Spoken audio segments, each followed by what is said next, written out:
Welcome to the Do Whatever It Takes podcast. Conversations that help athletes maximize their potential on and off the field. From coaches, trainers, former teammates, athletic influencers, and business owners, we'll discuss their journey.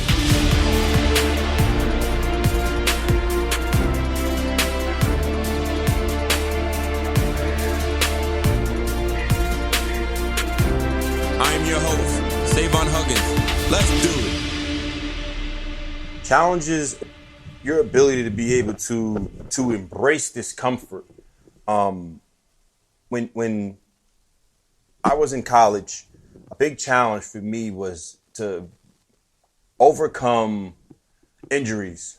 And, when you've never been injured before in your life, you've always been able to play through pain.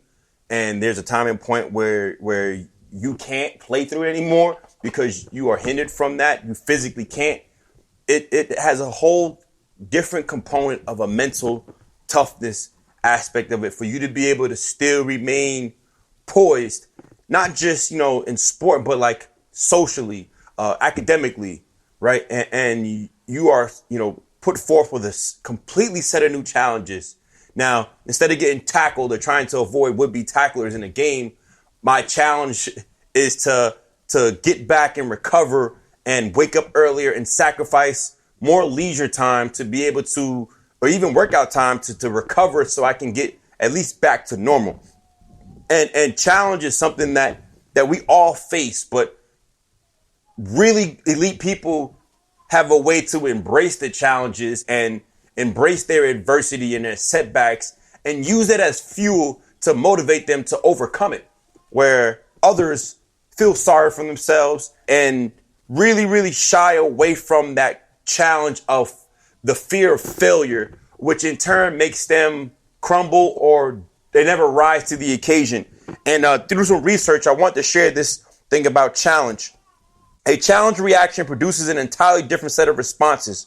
When challenged by something, you want to go at it. You want to conquer it. Physiologically, you feel fired up, but also relaxed with just the right amount of adrenaline to make you feel strong, quick, and fast. Your muscles are loose. You take steady breaths. Your balance is on the balls of your feet and your center of gravity is lower. Physiologically, your singular motivation is to go at that thing that has challenged you and overcome it. You are confident that you have the capability to surmount the challenge situation. Your focus is like a laser beam on the challenge in front of you. As for emotions, you feel excitement, inspiration, pride, and courage. In sum, your entire physical and physiological being is directed towards triumphing over the challenge, and your chances of finding success are high. Now, again, reading that coincides with what I had to go through at the collegiate level is struggling with my now. And my now was I have a sprained MCL. I can't play for the rest of the season. And the person that was backing me up is now having a ton of success.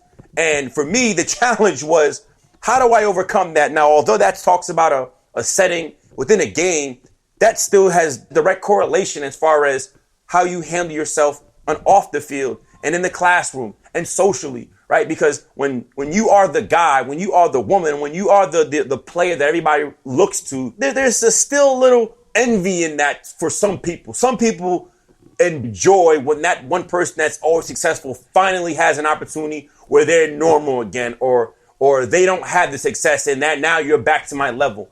And people want to see how you respond to that. And the best piece of advice is to embrace your challenges.